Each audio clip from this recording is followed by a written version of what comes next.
Segue, to continue at once with the next musical selection or composition. Segue, to make a transition directly from one section or theme to another. To move smoothly and unhesitatingly from one state, situation, condition, or element to another. Segue, to perform in the manner of the preceding section. Segue, to make a transition from one thing to another smoothly and without interruption.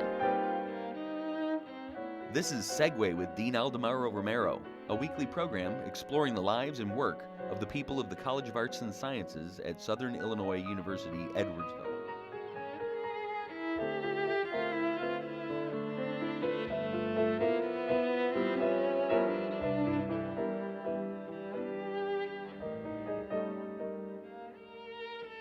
Hello everybody. Dr. Richard Brugam was born in Philadelphia, Pennsylvania. He obtained his bachelor's degree in biology from Lehigh University in Pennsylvania and his master's and doctoral degrees also in biology from Yale University. Since 1978, he has been teaching at Southern Illinois University, Edwardsville, where he is now a professor of biology. Welcome to Segue, Dr. Brugam. Thank you. Early in your career, in the early 70s, you decided to work on environmental biology. Right. And rather new field at that time. There wasn't that many people working in that area. Why do you choose to work in environmental biology? Oh, because, it was a discussion with a buddy of mine. The question was, what could you do for the world doing ecology and organismal biology? And our conclusion was environmental biology. Not making the world better for trout, which is what a lot of people thought it would be, but making the world better for people. Okay. Yeah. Now, I saw that one of the classes that you took was with one of the most outstanding ecologists in history in this country. Oh, yes. Evelyn Hutchinson, which he was quite an unconventional scientist because he Right. didn't think like other people. He was very creative. He Right. had always very challenging ideas. How was that experience for you? In what ways do you think that influenced your career? He influenced me a lot. He kind of influenced me to study lakes, freshwater biology, also to not be limited into a particular area. For better or for worse, my research has kind of wandered over a lot of areas, and that was under his influence. Yeah, he was great. I understand because actually my professor of ecology at the University of Barcelona in Spain was Ramon Margalef, yeah, okay. who was a pal of Evelyn Hutchinson. They did a lot, and he was also kind of unconventional in the way he saw things in biology. I think I had lunch or dinner with him at American Society for Limnology meeting. Yeah. So again, was a great guy, and he did influence my thinking in biology too, as thinking out of the box all the time. Right. That's Hutchinson's thing. Okay, now, coming from Yale, what attracted you about SIUE, about Southern Illinois University, Edwardsville? Oh, I had been to Minnesota, worked at Minnesota, and I had a lot of fun working with undergraduates there. I was at a purely research position, but I had a lot of fun working with undergraduates, and it looked like this would be the place that would combine research and working with undergraduates. I was fairly successful working with undergraduates in Minnesota. Excellent. And people perhaps do not realize today how much things have changed in the sense that there is more and more research being conducted with or by undergraduate students today. Right, exactly. Which I think is a great thing to improve their analytical thinking, their problem-solving abilities, and all that kind of things. And I think universities are employing more and more resources in order to make that possible, and faculty are getting more and more engaged in that type of things. Right, yeah, and that's what attracted me to SIU. It's not the high-powered research career that publish or perish, but it's also not simply teaching undergraduates and going home. Yeah. That's been sort of the thing. Yeah. A little bit of publication, a lot of working with kids. Now, you have been in this business, so to speak, for 40 years. Right. Okay. Tell us about the major changes that you have witnessed throughout these times in terms of Oh my goodness. university, how research is conducted, that type of thing. Oh, well, the university has this university has become even more emphasizing that teacher-scholar model that I came here, was attracted to, but is now much more active. Also, I don't know whether to say this is good or bad.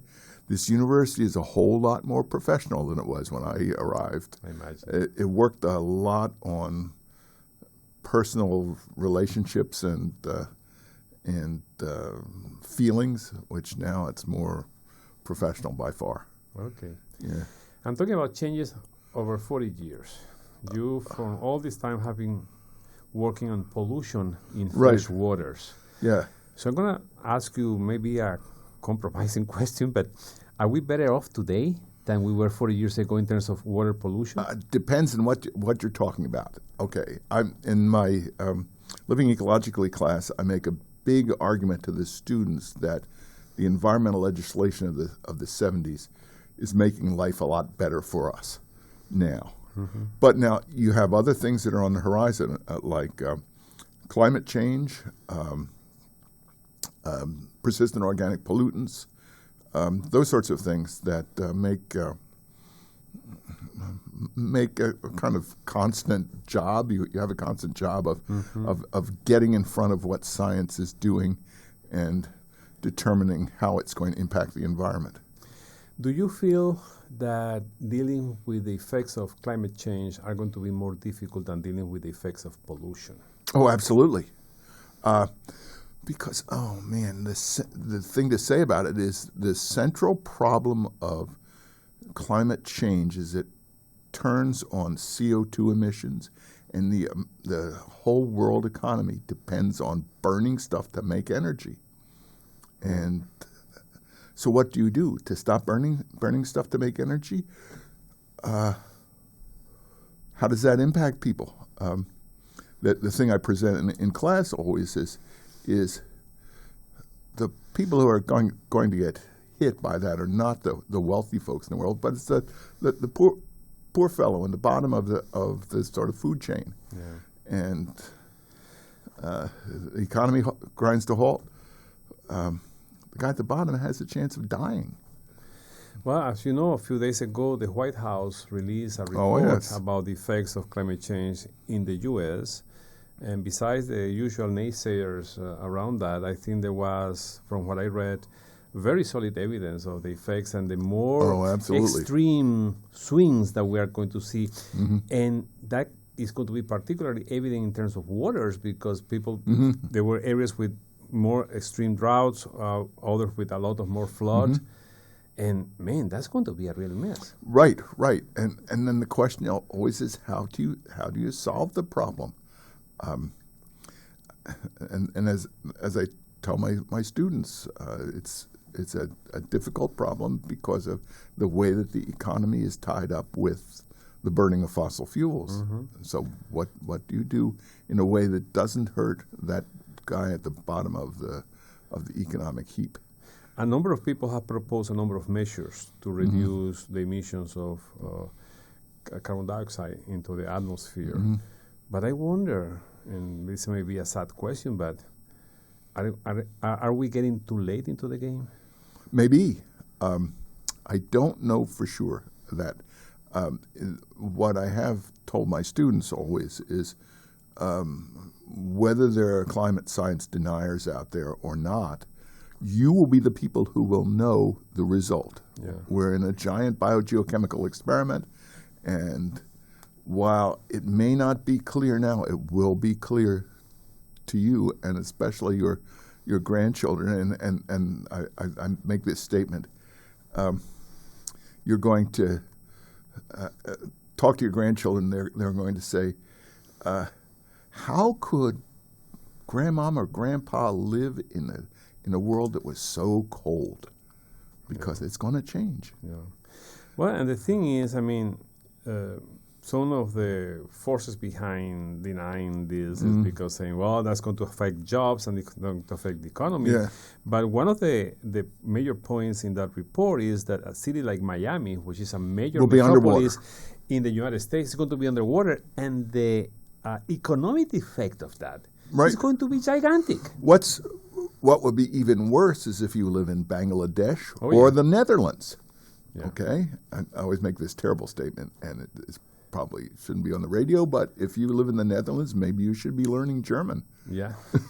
Yeah, because, I mean, not only that, also we have a number of developing countries, especially island countries in the Pacific, on the Indian Ocean, that's going to be wiped out. Right, basically. exactly. So, anyhow. Well, let's talk about another. Sorry. yeah, I know. It's Break a it very down. grim. It's a very grim perspective. Something that we did have success, and you studied that particular effect years ago, was pollution by lead. Yeah. Now that lead has been totally defaced from gasolines for Right, many right. years, what is the situation with lead pollution in waters? Because one of the problems with lead is that it's going to remain there for decades, if not centuries. Yeah, it really will not be very much in the water, but it'll be in sediments and soils. And we've found it all around here because we were a center of lead smelting. And so it's in soils. There was a fellow named Claire Patterson who said, someday we will wake up and realize that we've contaminated all of our major cities with a poison. Yeah. And that's what it is. And as you mentioned, the San Luis metropolitan area was a major source of lead pollution because of the kind of industries that were around. Not only that, but Metro East. You had particularly Metro East, yeah. The big smelters that I've worked with are the Enel Industries smelter in Granite City, and there's St. Louis Smelting and Refining in Collinsville. Okay. Those are gone now, but the remains of what they spewed out in the environment is still there. Still there. Horseshoe Lake sediment is heavily lead contaminated. Yeah. But luckily, it doesn't get up the food chain very much. Yeah. Well, So at least that's good news. If you eat bass from Horseshoe Lake, it's not going to be lead that's your problem. Okay. It might be other things. Yeah, sometimes I wonder those people who go out and fish in those places and say, But again, the people that I've met there are people who are doing subsistence fishing. Yeah. Which is kind of a terrible position to be in. Yes. But if your food, the protein that you eat comes from Horseshoe Lake, Yeah. it's a supplement to your diet. Yeah, but at the end of the day, the health issues can be even worse. Right, exactly. Okay. Exactly. Another issue that you started to study early on in your career was the acidification of waters. Oh, yes. I came from a very different direction from what everybody else was studying, but go ahead. I'm sorry. No, it's basically because that is still a problem. In fact, more and more scientists are talking about the problem of acidification, particularly in the ocean. Of the ocean, but that's a different which is a different source. scenario, of course, but at least we see that term being used quite frequently in scientific journals. So what is the situation with acidification today in the fresh waters of the United States? In the United States, it's I'd hesitate to say that it's solved. You go back to those 1970s environmental laws, and that's one triumph, is to stop acid rain, essentially. So what to say about that? And it's an expensive but a real fix to clean up coal, and you can do it.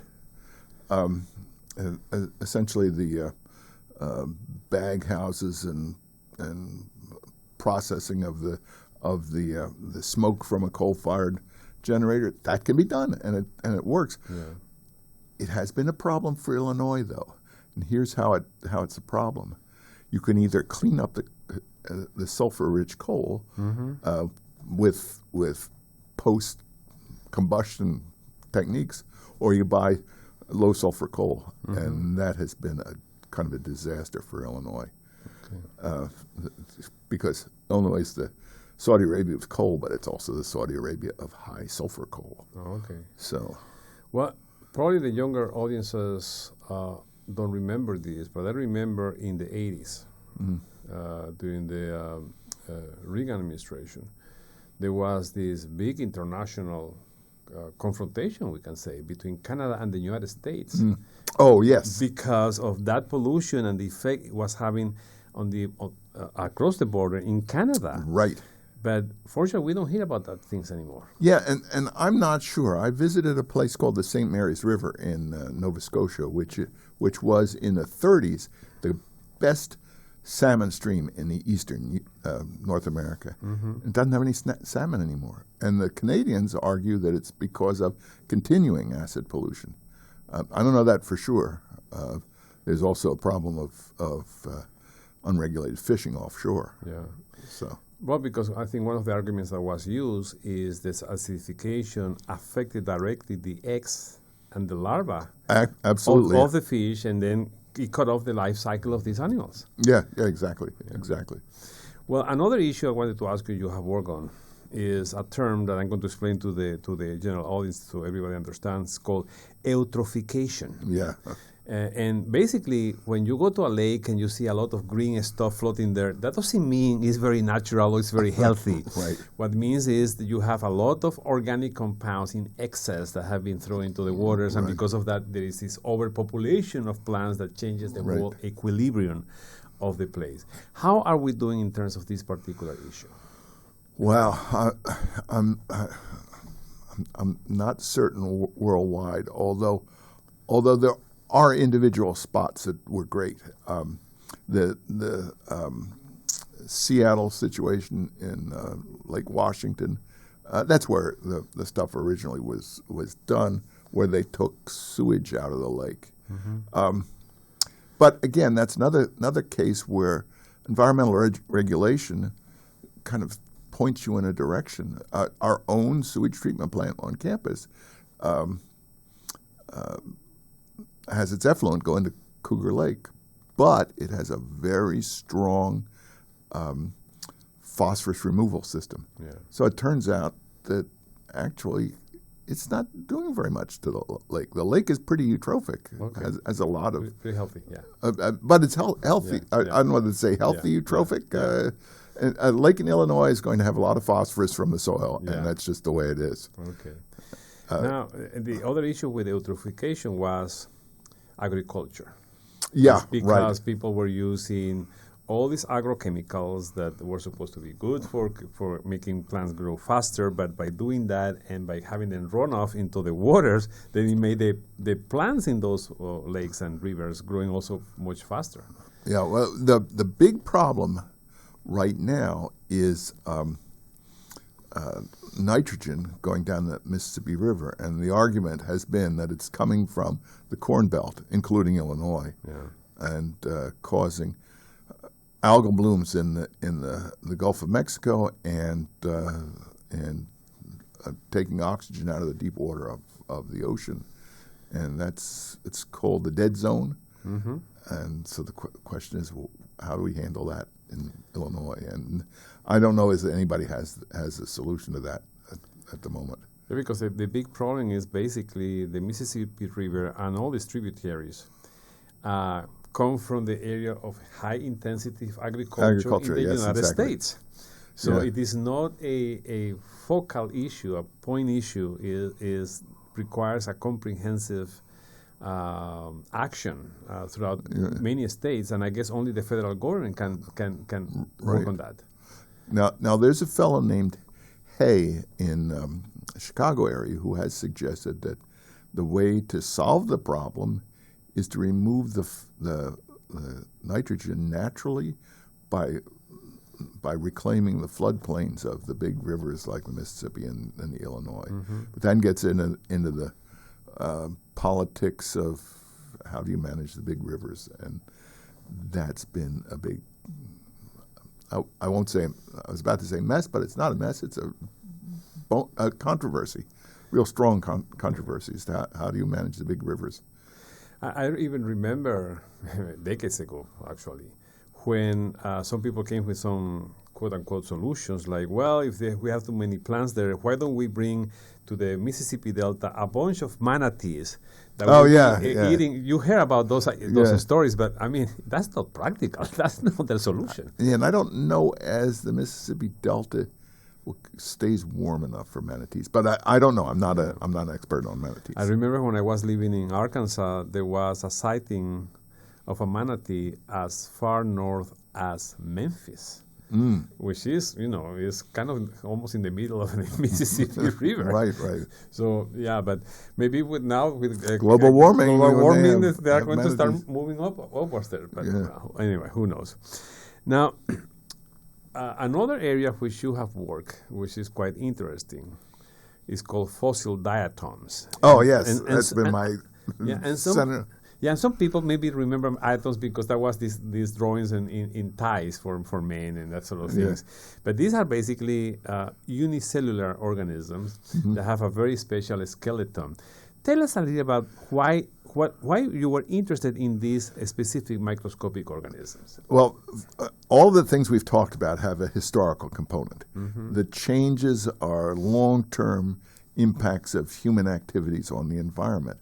And lakes accumulate sediment, and in that sediment are fossil organisms, fossil diatoms. And diatoms are very sensitive to things like eutrophication, acidification. And so you can go down a sediment core and read the fossils of diatoms as though it was sort of a history book for the location. There was a guy named John Small at Queen's University who calls lakes the sentinels of environmental change, and that's what they are. So you can go back in history. Now we worked at Horseshoe Lake here and done diatoms for the last 200 years. And that's what my first work is the impacts of European colonization in North America. But I've also worked on long term and looked at the impacts of climate change over a 10,000 year period, because the lakes in upper Midwest, they're all about 10,000 years old. So yeah, diatoms are really great as indicators. The acid rain folks in Canada, that's how they built the story that acidification of lakes is recent. Yeah, because basically this exoskeleton is a skeleton of diatoms and calcium carbonate, which gets dissolved very easily by acidification. And they're also beautiful. They're beautiful. I've done just the art side of it too. I've had a friend here named Sue Ader who we would collect diatoms out at the local natural area and bring them back and process them, and she'd take great pictures. Well, and to our audience, if they just want to Google diatoms, and they will find it really beautiful. It's almost like an architectural art behind all the different species. And it's amazing. Amazing. Okay, so you said that you have been looking at how climate changes, acidification have taken place in the last 10 years.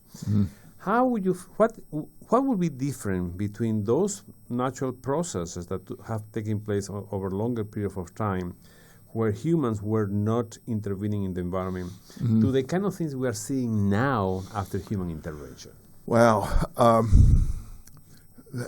there are massive reorganizations of ecosystems, and in fact, there have been natural climatic changes. The classic is the Younger Dryas period, which was about 11,000 years ago, and in the space of 100 years, it went from ice age to out and then back in, and that made major changes in ecosystems. So we're going to have major changes in ecosystems as climate changes, and well, another example is post-glacial warming. There were, you don't know trees as migrating, but they did migrate back from ice age refuges in the south. They migrate back, and it took them in thousands of year intervals. Well, what's going to happen now is in a 100-year period, you're going to have reorganizations of forests. So climate change now is much faster than it has been in the past, except for that Younger Dryas period. Do you think that life, as we know it today, is capable to adapt to those fastest changes, or on the contrary, we're going to see extinction of species and major changes? There in will be ecosystems? extinctions. Yeah, there will be extinctions, but life will adapt. There's a quote from Neil deGrasse Tyson. It's very recent. It's something to the effect that if the Earth will survive human-induced climate change, maybe humans won't. Exactly. Maybe we're going to see a lot of cockroaches and rats. Right. Exactly. Exactly. Well to these Exactly. circumstances. Yeah. The other area that you have studied is the pollution in groundwaters. And Okay. I don't think people realize how much dependent we are on groundwater, Oh, especially absolutely. for drinking water. Right. But by the same token, because that kind of groundwaters cycle in a much more slower Slowly, pace, yeah. to get rid of pollution in groundwaters is a major undertaking. Right. And you can't easily do it. We've had some students in environmental sciences who has worked on this problem. I just finished reading a great book on a terrible town in New Jersey called Tom's River, where a chemical plant polluted the groundwater, and the result was cancer clusters. And one of the few places where they could identify statistically increased levels of cancer in children. I see. Well, we could be talking for hours, but Yeah, this will unfortunately be we're running fun. out of time. So I wanna leave the last minute and a half or so that we have for the show to tell first our audience that you are about to retire. Right. But I know scientists who quote unquote retire, but they don't really retire. Right. They keep doing things. And after 40 successful years of career in academia, what are your plans now that you don't have to come to an office at a particular time? I have to write. That's the problem. I have a lot of research. The students here put in a lot of work, and the world has to know about what we did. Yes.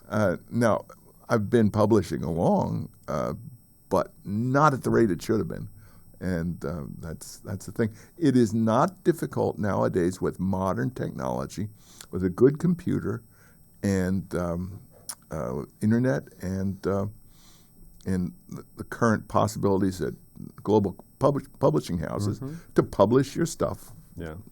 From your bedroom if you want. Especially with the online Online journals and other submission, things, yeah. that makes your research much more available to everybody. Right. Okay. Right, yeah.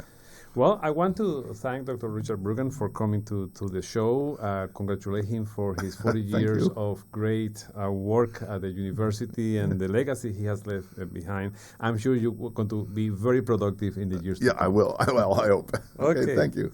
And next week, we're going to have a special episode of Segway that will deal with French culture in St. Louis. So stay tuned.